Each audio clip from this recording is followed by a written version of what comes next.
अक्टूबर के GSTR 2B में error आ रही है।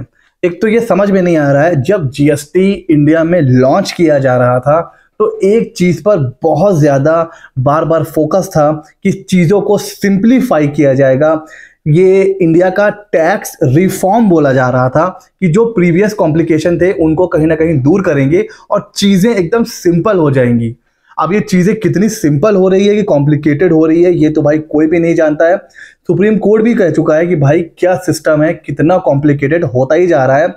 इस बार जीएसटीआर 2B में एरर आ रही है। क्यों? क्योंकि इस बार हमें एक नया चेंज देखने को मिला है।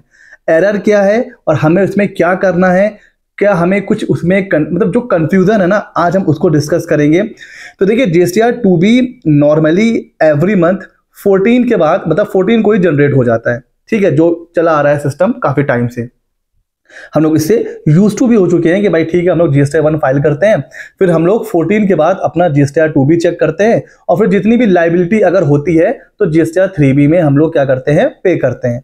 इस बार क्या हो रहा है, जीएसटीआर 2B में एरर आ रही है। एरर क्यों आ रही है? डुप्लीकेट हो जा रहे हैं इनवॉइस, कुछ इनवॉइस मिसिंग हो जा रहे हैं। चलो ठीक है, इनवॉइस मिस है तो मतलब क्या है कि भाई अभी सप्लायर ने जीएसटीआर 1 फाइल नहीं किया होगा टाइम से, तो नहीं आ रहा है। बट जो डुप्लीकेसी हो जा रही है, सितंबर का इनवॉइस भी अक्टूबर में शो कर रहा है। इससे रिलेटेड एक ट्वीट आ गया। ट्वीट में क्या लिखा हुआ है कि भाई कुछ टैक्स पेयर को, ठीक है ना, एरर आ रही है, same invoice in GSTR 2B for the month of September as well as for the month of October. जो सितंबर का इनवॉइस है वही अक्टूबर में आ जा रहा है, अक्टूबर का इनवॉइस तो आ ही रहा है, सितंबर का भी आ जा रहा है। ठीक है ना, डुप्लीकेसी हो जा रही है। तो जीएसटी कह रहा है कि भाई इस जो इशू है उसको आइडेंटिफाई कर लिया गया है और हम लोग इसके ऊपर वर्किंग कर रहे हैं, अर्जेंट बेसिस पर इसको रिजॉल्व किया जाएगा। ठीक हो गया है। तो अभी तो आपको क्या करना भैया, वेट करना है। ये चीज ये जो है ना, कल शाम का ट्वीट है।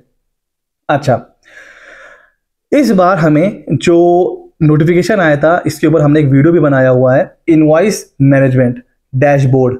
इनवॉइस मैनेजमेंट मींस जो जीएसटीआर 2B में इनवॉइस आ चुका है, हमारे पास ऑप्शन है, हम चाहे तो उसको एक्सेप्ट करें, रिजेक्ट करें, या फिर हम उसको डेफर भी कर सकते हैं। ये हमने डिस्कस किया हुआ है। तो इस मंथ से आईएमएस जो है वो लाइव हो चुका है। तो अब पोर्टल पर इतने चेंज हो चुके हैं, जीएसटीआर 1A भी आ चुका है। तो इन सब चीजों से चीजें इतनी कॉम्प्लिकेटेड हो गई हैं कि समझ में नहीं आ रहा है, इतना कंफ्यूजन हो रहा है। और मैंने कुछ लोगों को ये भी कहते हुए सुना है कि भाई जीएसटीआर 2B को अब जो क्या करना है, खुद से जनरेट करना है। मींस पहले जीएसटीआर 2B ऑटोमेटिक जनरेट होती थी, बट इस बार इनवॉइस मैनेजमेंट आ चुका है, तो अब हमें जीएसटीआर 2B खुद से जनरेट करना है। अगर नहीं जनरेट करेंगे तो वो जनरेट नहीं होगी। क्या ऐसा है क्या इस बार? तो देखिए, आईएमएस ये जो फैसिलिटी है ये भाई मैंडेटरी नहीं है। आप इस चीज को दिमाग से निकालिए कि जो इनवॉइस मैनेजमेंट का जो सिस्टम आया है, जो फैसिलिटी आई है, ये मैंडेटरी नहीं है, ये एक ऑप्शनल चीज है। अगर आपको लगता है कि कुछ इनवॉइस में इशू है, मतलब रेट अलग है, टैक्सेबल वैल्यू अलग है, या कोई इनवॉइस पूरी तरीके से गलत है ना, कई बार बोगस इनवॉइस आ जाता है जो आपसे रिलेटेड ही नहीं है, अगर ऐसा कुछ है तो उसको आप आईएमएस के थ्रू करेक्ट कर सकते हैं। लेकिन आईएमएस मैंडेटरी नहीं है। सपोज आपने कुछ भी नहीं किया, आईएमएस को आपने एज इट इज छोड़ दिया, तो क्या होगा, जितनी भी इनवॉइसेस हैं वो डीम्ड एज एक्सेप्टेड मानी जाएंगी और वो सीधे कहां आ जाएंगी, आपकी जीएसटीआर 2B में आ जाएंगी, वही 14 जैसे आती है। तो अगर आपने आईएमएस में कुछ भी नहीं किया तो सारी की सारी इनवॉइस ऑटोमेटिक एक्सेप्ट हो जाएगी और जीएसटीआर 2B ऑटोमेटिक जनरेट हो जाएगा। तो आईएमएस आने के बाद ऐसा नहीं है कि आपको खुद से जीएसटीआर 2B जनरेट करना है। भाई वो पहले भी ऑटोमेटिक जनरेट हो रहा था और आगे भी ऑटोमेटिक ही जनरेट होगा। आईएमएस को आप पूरी तरह से इग्नोर कर सकते हो अगर कोई इश्यू नहीं है तो। ठीक हो गया।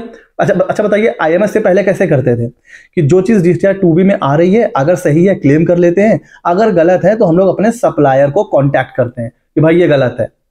अब आप अभी क्या हो गया, एक सिस्टम आ गया है कि आप सप्लायर को कांटेक्ट तो करिए ही करिए, लेकिन आप अपने आईएमएस के थ्रू भी उसको करेक्ट या उसके ऊपर एक्शन ले सकते हैं। तो अगर आपको आईएमएस कंफ्यूजिंग लग रहा है, अगर आईएमएस को आप अभी यूज नहीं करना चाहते हैं, तो आप जो पुराना सिस्टम है वही फॉलो करिए। अपने सप्लायर को बोलिए कि भाई जो इनवॉइस है वो करेक्ट करिए और वो ऑटोमेटिक आपके जीएसटीआर 2B में भी करेक्ट हो जाएगा। तो जो सिस्टम चला आ रहा है अगर आप उसको फॉलो करना चाहते हैं उसी को फॉलो करिए। ठीक हो गया। अच्छा, जीएसटीआर 2B से रिलेटेड एक और अपडेट निकल के आ रहा है।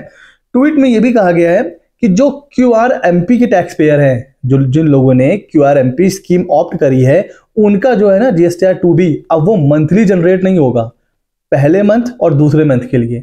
जो क्वार्टर का तीसरा मंथ होता है, मतलब जो लास्ट मंथ होता है, तब उसी जैसे ही क्वार्टर एंड होगा तब आपका तीनों महीनों का जो भी पिछले 3 महीने हैं उनका जीएसटीआर 2B तब जनरेट होगा। मींस जो मंथली टैक्स पेयर हैं उनका जीएसटीआर 2B मंथली जनरेट होगा और जो QRMP वाले हैं उनका जीएसटीआर 2B क्वार्टरली बेसिस पर जनरेट होगा। ठीक हो गया। अच्छा, इस बार एक और दिक्कत भी आ रही है।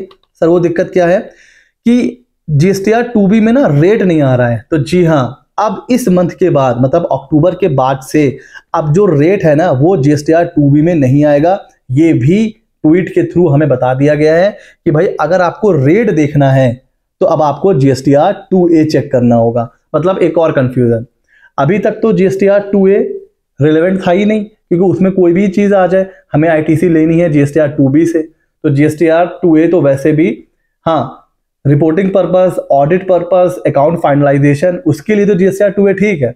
बट आईटीसी से रिलेटेड अगर हमें कुछ भी जानना होता है तो हम जीएसटीआर 2B देखते हैं, क्योंकि जीएसटीआर 2B से ही हमें आईटीसी मिलती है। बट अब क्या हो जाएगा कि आईटीसी आप जीएसटीआर 2B से देखिए, और अगर आपको रेट चेक करना है तो फिर आपको जीएसटीआर 2A को रेफर करना पड़ेगा। अरे भाई, जीएसटीआर 2B में अगर रेट की भी डिटेल आ जाती तो क्या दिक्कत थी? आ ही रही थी अभी तक, आगे भी आती, लेकिन नहीं, अब रेट जो है वो जीएसटीआर 2A में आएगा। तो ये छोटे बड़े अपडेट्स हैं, और आपको करना क्या है, इस कंफ्यूजन से आप दूर रहिए। जो कंफ्यूजन हो रहा है कि अब हमें जो है खुद से जनरेट करना है, तो अभी जो एरर आ रही है जीएसटीआर 2B में, आप वेट करिए। आज सैटरडे है, आप कल संडे या मंडे तक वेट करिए। मंडे तक सारे जीएसटीआर 2B ऑटोमेटिक करेक्ट हो जाएंगे। स्टिल नहीं होते हैं तो आप टिकट रेस कर सकते हैं। दूसरा, कंफ्यूजन दूर कर दीजिए कि अब आपको खुद से जीएसटीआर 2B जनरेट करना है आईएमएस के थ्रू, ऐसा कुछ नहीं है। आईएमएस का जीएसटीआर 2B के जनरेशन से कोई भी लेना देना नहीं है। जीएसटीआर 2B पहले भी ऑटोमेटिक जनरेट हो रहा था, अभी भी होगा। आईएमएस आपको तभी यूज करना है अगर नीड है, तो आपको लग रहा है कि कुछ इनवॉइस में दिक्कत है, आपको करेक्ट करना है, तो आप यूज कर सकते हो, अदरवाइज इसको छोड़ दीजिए। ठीक है। और हाँ, अपने जीएसटीआर 2B को जो भी आपकी परचेज इनवॉइस है उससे मैच करिए। डेटा अगर करेक्ट है तो आप जीएसटीआर 3B फाइल कर सकते हैं। ठीक हो गया। आई होप अब जो कंफ्यूजन था आईएमएस और जीएसटीआर 2B दोनों को लेकर, वो कहीं ना कहीं पूरी तरीके से खत्म हो चुका होगा। स्टिल कोई डाउट है आप कमेंट सेक्शन में मुझसे पूछ सकते हैं, और ऐसे ही इंटरेस्टिंग वीडियोस मैं सीए शमशेल अपने चैनल सीए मीटर 24 पर लाता रहता हूं। अगर नए हैं तो सब्सक्राइब करिए। मिलते हैं अगले नॉलेजेबल वीडियो में।